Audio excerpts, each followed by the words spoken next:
시청자 여러분, 한 주간도 주 안에서 평안하셨습니까? 시작된 한 주간도 성삼위일체 하나님께서 여러분과 늘 함께 하시기를 원합니다.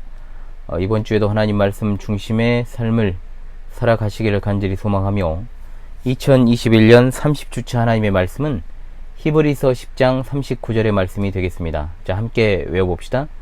우리는 뒤로 물러가 멸망할 자가 아니요 오직 영혼을 구원함에 이르는 믿음을 가진 자니라. 히브리서 10장 39절 말씀. 아멘. 다시 한번 외워봅시다. 우리는 뒤로 물러가 멸망할 자가 아니요 오직 영혼을 구원함에 이르는 믿음을 가진 자니라. 히브리서 10장 39절 말씀. 아멘. 이 해당 본문은 제가 지금 주일 연속 강설로 하고 있는 내용인데 이제 대략적으로 해당 구절을 해설하기 전에 대략적인 배경을 좀 설명을 드리면 히브리서 7장으로부터 10장에 이르기까지 이제 동일한 내용이 계속해서 반복이 되고 있습니다. 옛 언약과 새 언약을 비교하는 것입니다. 이제 10장은 7장부터 계속 논의해오던 그 내용에 대한 설명을 이제 마무리하는 내용이 되겠습니다. 그것은 바로 그림자와 실체라고 하는 직접적인 단어를 사용해 가지고 율법을 그림자라고 말하고 실체는 바로 예수 그리스도를 말하는 것이죠. 히브리서 7장으로부터 9장에서 옛 언약이 왜 한계가 있는 것인가, 그리고 새 언약은 어떤 면에서 탁월한가를 비교하면서 논증을 했다면 10장에서는 그림자와 이제 실체의 관계로 이것을 풀고 있죠. 그래서 10장의 전반부에서는 새 언약의 축복을 맛보는 자들이 누리는 축복이 얼마나 정말 이 세상에서 무엇과도 바꿀 수 없는 선물인가, 그리고 이제 나머지 후반부는 이 새 언약의 은혜를 맛본 자들이 어떻게 살아가야 될 것인가, 이제 실천편에 관한 내용이라고 할 수 있죠. 10장 후반부의 구조는 4번의 권면과 1번의 경고로 이루어져 있는데, 첫 번째 권면은 이제 19절로부터 22절입니다.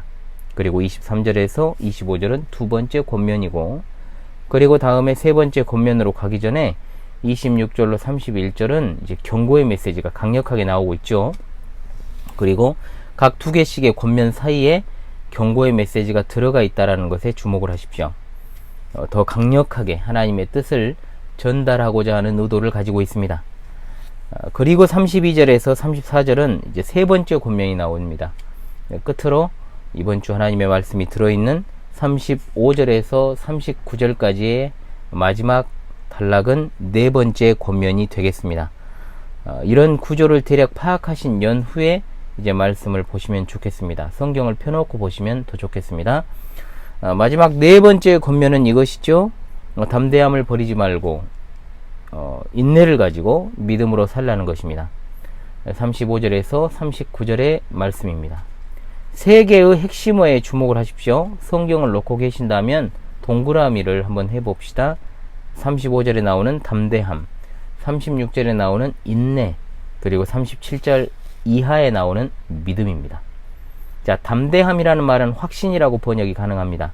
앞서 더 낮고 영구한 소유가 있다는 것을 알고 고난의 순간들을 견디어낸 것에 대한 확신을 절대로 버리지 말라는 것입니다. 이 확신 때문에 더 낮고 영구한 소유를 얻게 됩니다. 더 낮고 영구한 소유를 35절에서는 큰 상이라고 이렇게 표현을 하고 있죠. 어떻게 하면 큰 상을 받습니까? 바로 인내입니다. 인내함을 통해서 받습니다. 하나님의 뜻을 행한 후에 약속을 받기 위하여 인내가 필요하다는 것입니다. 이 당시에 히브리서의 1차 독자들은 이미 인내의 삶을 살고 있습니다. 비방과 환난과 핍박이 도전해오는 상황 가운데 하나님의 뜻을 행하는 데는 바로 인내가 필요하다는 것이죠. 인내도 성령의 열매입니다. 진리의 지식을 얻었다고 할지라도 계속해서 우리가 평생토록 죄와 싸워야 하는 것처럼 하나님의 뜻을 행한 후에 지속적으로 우리는 인내함이 필요하고 또 인내함으로 살아가야만 하는 것입니다. 공로로 이것을 인정받는 것이 아닙니다. 성도들의 삶이 늘 시작부터 끝까지 시종여일해야 한다는 것을 말하고 있습니다. 여기도 초지일관제가 목양일념하지 않았습니까? 이런 자세로 살아간다는 것이죠.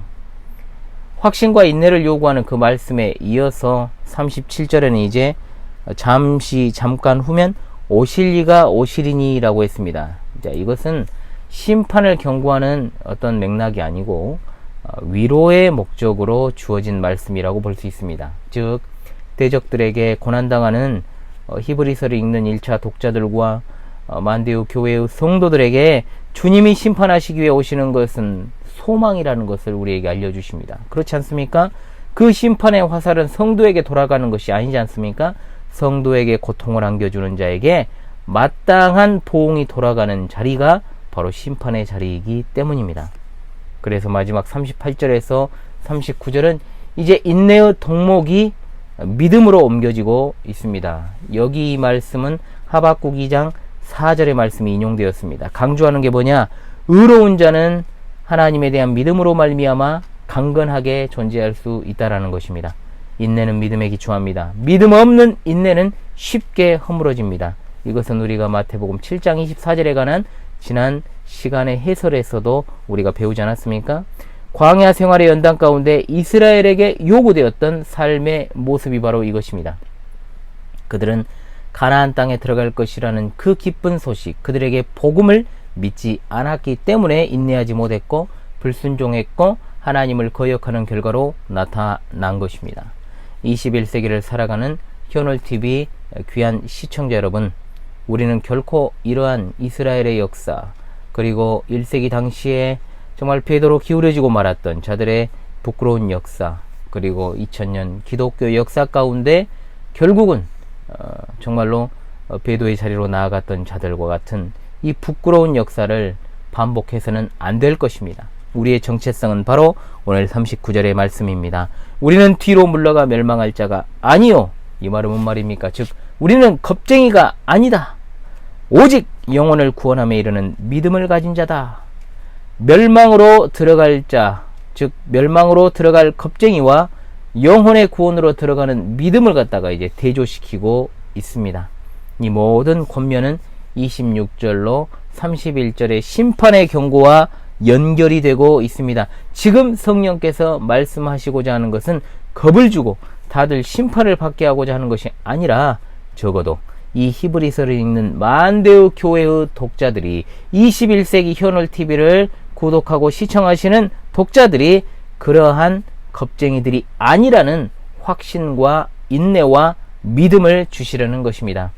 7장으로부터 10장까지의 모든 말씀의 선언이 바로 이 한마디의 말씀을 위한 것이었다라는 것을 여러분 눈여겨보시기를 바랍니다. 여러분, 이 말씀이 얼마나 우리에게 큰 위로와 소망이 되는지 모릅니다. 주께서 사랑하는 여러분, 얼마나 영육간에 곤고하고 피곤한 삶을 살아가고 계신지요.